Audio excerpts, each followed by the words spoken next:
नमस्कार। आज बात करते हैं उत्तर प्रदेश की। यहाँ से कुछ बहुत बड़ी और जरूरी खबरें आ रही हैं। नौकरी की घोषणाओं से लेकर कुछ नए नियमों तक, ये सब मिलकर देश के सबसे बड़े राज्य की तस्वीर बदल रहे हैं। शुरुआत करेंगे 17,000 नई सरकारी नौकरियों की बम्पर घोषणा से।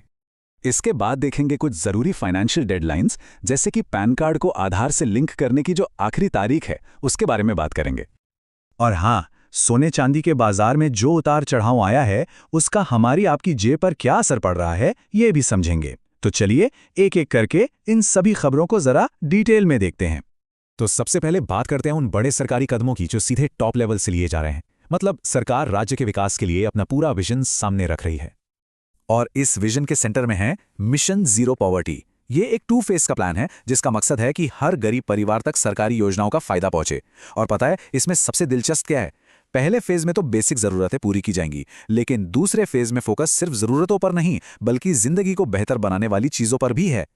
सरकार का ये जोर सिर्फ यहीं तक नहीं है, इंफ्रास्ट्रक्चर और इंडस्ट्री पर भी पूरा ध्यान है। जैसे कि नया जेवर एयरपोर्ट और एक इंडस्ट्रियल कॉरिडोर बनाने का प्लान। इसका मकसद सिर्फ नौकरियां देना नहीं है, बल्कि यूपी को एक बड़ा इकोनॉमिक हब बनाना भी है। अच्छा, तो सरकार तो ये बड़े बड़े कदम उठा रही है, पर सवाल ये है कि इसका आम लोगों के लिए क्या मतलब है? उनके लिए कौन से नए मौके बन रहे हैं और कौन से नए नियम आ रहे हैं? चलिए अब देखते हैं कि इन सबका सीधा असर जेब पर कैसे पड़ता है। नौकरियों की बात करें तो एक बहुत बड़ी खबर है, 17,000 से ज्यादा सरकारी नौकरियों के लिए एग्जाम की तारीखें आ गई हैं। ये राज्य के उन लाखों युवाओं के लिए एक सुनहरा मौका है जो सरकारी नौकरी की तैयारी कर रहे हैं। इसके अलावा मजदूरों के परिवारों के लिए भी सीधी मदद बढ़ाई गई है। उनकी बेटियों की शादी के लिए जो अनुदान मिलता था, उसे 10,000 रुपये बढ़ा दिया गया है। ये एक ऐसी मदद है जो सीधे इन परिवारों तक पहुंचेगी। और किसानों के लिए भी एक अच्छी खबर है।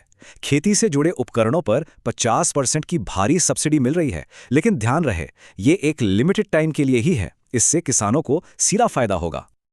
लेकिन हर जगह सिर्फ फायदा ही नहीं है।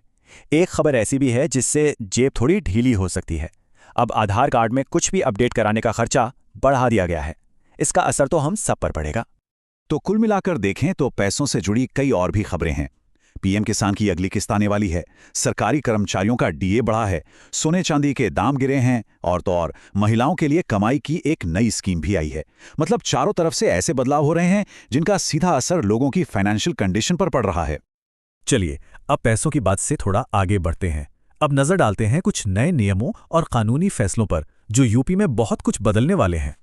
यहां एक बहुत ही जरूरी डेडलाइन है जिस पर ध्यान देना होगा। 2025 के आखिर तक पैन कार्ड को आधार से लिंक कराना कंपलसरी है। अगर ये नहीं किया तो उसके बाद पैन कार्ड किसी काम का नहीं रहेगा, मतलब इनएक्टिव हो जाएगा। एक और बड़ी खबर सुप्रीम कोर्ट से है। कोर्ट ने यूपी के एंटी कन्वर्जन लॉ यानी धर्मांतरण विरोधी कानून पर गंभीर सवाल उठाए हैं। कोर्ट ने इससे जुड़ी 5 एफआईआर को रद्द कर दिया है और यह भी कहा है कि यह कानून कहीं ना कहीं लोगों की पर्सनल लिबर्टी यानी निजी आज़ादी के आड़े आ सकता है। और ये सिर्फ 1-2 नियम नहीं है, एक पूरा ट्रेंड दिख रहा है। बिजली कनेक्शन के नए नियम हो, किसानों के लिए नए नियम हो, या फिर सोशल मीडिया पर एआई से बने कंटेंट को लेकर नियम, हर तरफ नए रूल्स आ रहे हैं। इससे पता चलता है कि सरकार चीज़ों को और ज़्यादा सिस्टमैटिक बनाने की कोशिश कर रही है। अच्छा, तो ये तो हो गई सरकारी नीतियों और नियमों की बात है। अब जरा समाज के अंदर झांकते हैं और कुछ ऐसी कहानियों पे नजर डालते हैं जो यूपी की असल सामाजिक जिंदगी की एक तस्वीर दिखाती हैं। जैसे गाजियाबाद में 11,000 से भी ज्यादा बच्चों के लिए एक स्पेशल हेल्थ कैंपेन चलाया जा रहा है।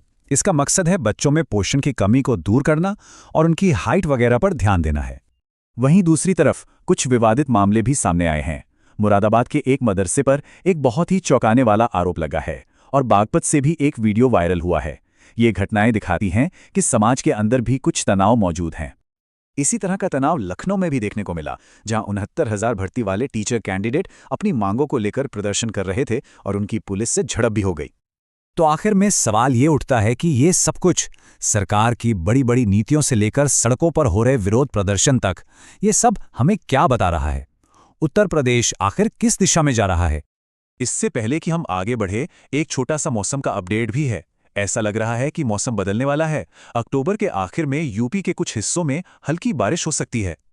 लेकिन अगर बड़ी पिक्चर देखें तो एक तरफ तेजी से विकास हो रहा है, दूसरी तरफ लोगों को सीधे सरकारी योजनाओं का फायदा पहुंचाया जा रहा है और साथ ही कड़े नए नियम भी लागू हो रहे हैं।